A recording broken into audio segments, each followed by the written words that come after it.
Hey everyone, I hope you're doing well and staying safe during this time. If you're new here, welcome to the channel. Like I said, thank you so much for checking me out. If you haven't done so, please make sure to hit that subscribe button just right below the video. Cool, thank you so much. I really do appreciate it. And if you're returning, welcome back. Thanks again for your support. I truly do appreciate having you here. Ripple's legal struggle with the Securities and Exchange Commission of the United States has lately seen new developments, which, according to some commentators, may herald the beginning of a final resolution of this extremely important problem. When Ripple must unseal a batch of 2012 files by February 17, the information contained in those documents is likely to have an impact on the attitudes of both the court and the broader public in favor of either party, depending on how they are interpreted. Despite the fact that there is yet another twist in the story, the court's decision to accept some of the SEC documents as discovery has the potential to set a precedent for similar litigation involving federal executive agencies in the United States in the future.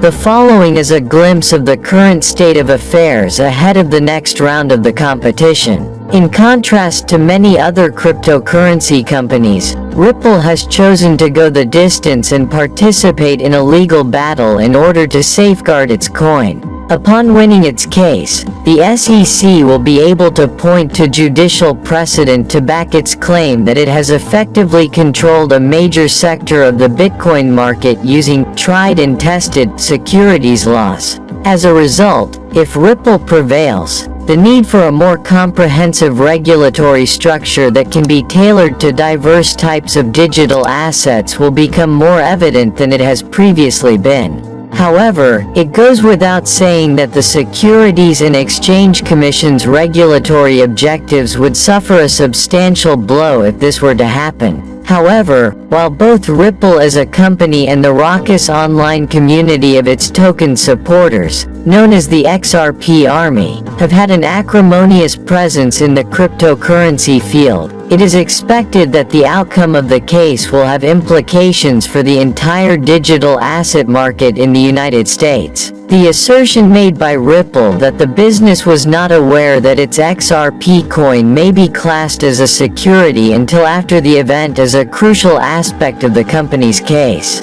After learning of the company's plans, the claimant claims that the SEC should have notified the company before bringing the matter to court.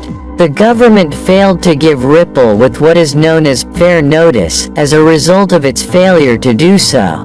By the way, do you think these memos could change everything? Let us know in the comment section down below.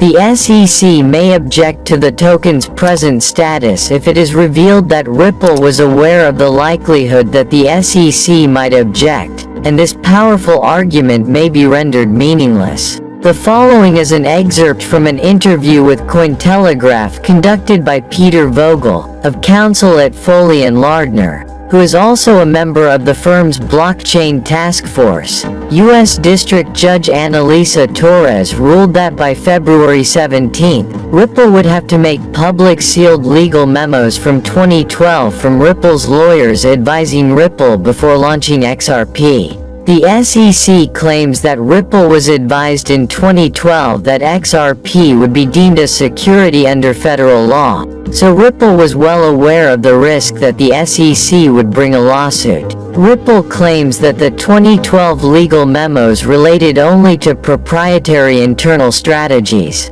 Assuming that the records indicate indisputably that there was no violation of federal law, Ripple's case will be significantly strengthened. Any proof that Ripple's leadership purposefully chose to disregard its attorneys' relevant concerns before releasing XRP, on the other hand, has the potential to dramatically undermine the company's fair notice stance. At the Yahoo Finance All Markets Summit in June 2018, William Hinman, the then director of the SEC Division of Corporation Finance, said something that market participants interpreted as a warning to market participants about what the Commission considers to be a security and what it does not consider to be a security. Rather than reflecting the perspective of the agency in question, the regulator claims that Hinman's statements represented his own personal viewpoint.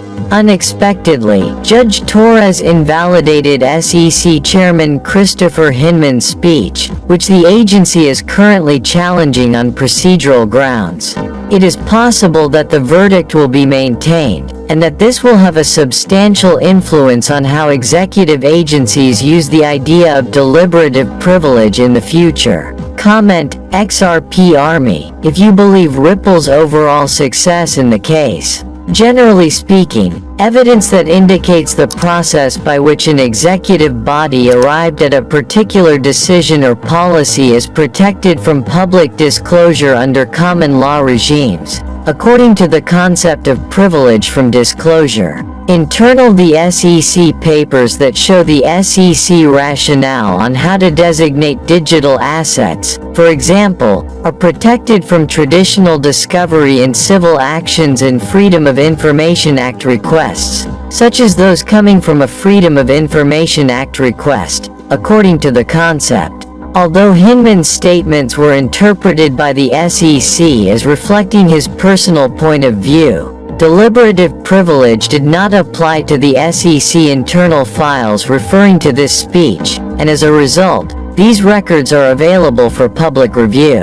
According to Amina Hassan, litigation partner at law firm Hughes Hubbard & Reed, the debate over the scope of the Commission's deliberative privilege, which is currently continuing, is even more intriguing than the substance of the 2012 memos. The following observation was made by Hassan: if the court's decision stands, it could have a far-reaching impact, opening similar types of the SEC and other agency documents to discovery. While any discovery disputes around agency notes will necessarily be fact-specific and resolved on a case-by-case basis, the decision does provide litigants a helpful hook to seek similar documents from the government. Do you agree that this could become really interesting? If yes, then make sure to like this video. This means that cryptocurrency companies who will be battling the SEC and other regulatory bodies in the future may be able to obtain information that was previously unavailable to them. Hassan went on to say that Judge Torres' decision is also likely to cause agencies to rethink how they treat their officials' public speeches, which typically contain standard disclaimers that they express the views of the official only, not the views of the agency. Hassan said, the fact that Ripple chose to go to court rather than seek a resolution right away does not rule out the possibility of a settlement being reached at some point throughout the course of the legal proceedings. According to the legal experts who spoke with Cointelegraph on the matter, an agreement looks to be very much on the table at the moment. The following observation was made by Vogel: since around 95% of all claims are settled before going to trial, it is unlikely that we will ever have a jury trial, but the interpretation of these 2012 legal documents may be a role in some settlement of the present the SEC complaint, says the attorney. It is impossible to determine if the matter is close to being resolved at this point because the discovery and pleading disagreements are still ongoing, Hassan stated. However, because the stakes are so high for both sides, we cannot rule out a negotiated solution. The SEC may ultimately decide to settle the case without going to trial, but the litigation has already demonstrated that a well-funded cryptocurrency firm may cause significant issues for the SEC if it engages in open warfare with the regulator.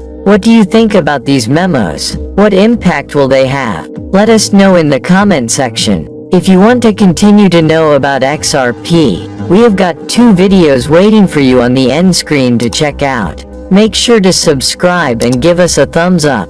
Thank you so much for watching. See you in the next video. Kindly note that prices of cryptocurrencies frequently change, so by the time you watch this video, it might have changed to a whole new value. The information provided in this video does not constitute investment advice, financial advice, trading advice, or any other sort of advice, and you should not treat any of the content as such. The content in this video is for educational purposes only and hence should not be considered financial advice. I'm your guy. I will keep you posted. I'm your advocate. I'll be back on a daily basis, usually multiple times per day, with these videos to keep you updated with everything going on. So, I hope you enjoyed the video. If you haven't done so, make sure to hit that subscribe button. Feel free to share any of my videos with your friends, family, social media, or anybody who may care to listen.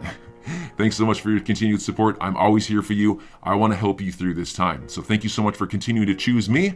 Enjoy your day, stay safe, and I'll catch you again probably in a couple hours. Thanks, everybody. See you later.